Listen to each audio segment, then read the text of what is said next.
Africa's third largest exporter of oil and gas, and therefore one of the continent's richest nations. But the vast majority of Equatorial Guinea's 500,000 people live in dire poverty. Has the discovery of oil in the 1990s proved to be a blessing or a curse, as it has been in so many oil-rich African nations? ROSENDO El-Babi runs Equatorial Guinea's Chamber of Commerce.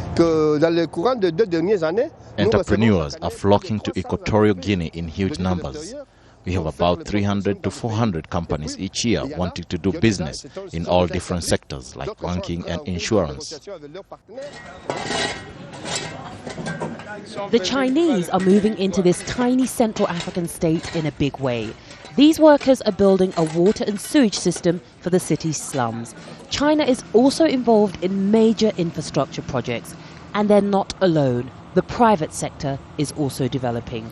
When Egyptian company Arab Contractors arrived in Equatorial Guinea 9 years ago, there were hardly any buildings. We start to make a new city, Buena Esperanza.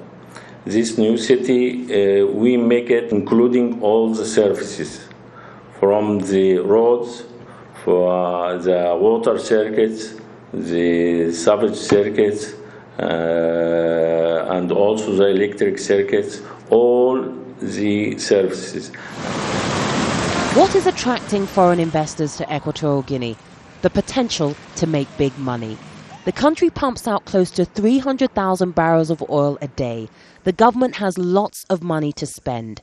But oil and gas production in Equatorial Guinea is effectively controlled by American companies like Marathon. They've invested more than $20 billion in oil and gas production facilities here.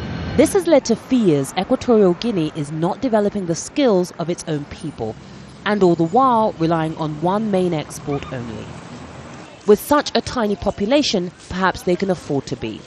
Wrongly or rightly, there's also a perception that to get into Equatorial Guinea and do well, you have to be close to the president and the ruling party. There is no question that the country is an exciting investment destination. The hope is that Equatorial Guinea's wealth will filter down to its people and not just be enjoyed by outsiders. Yvonne Ndege, Jazeera, Malabo, Equatorial Guinea.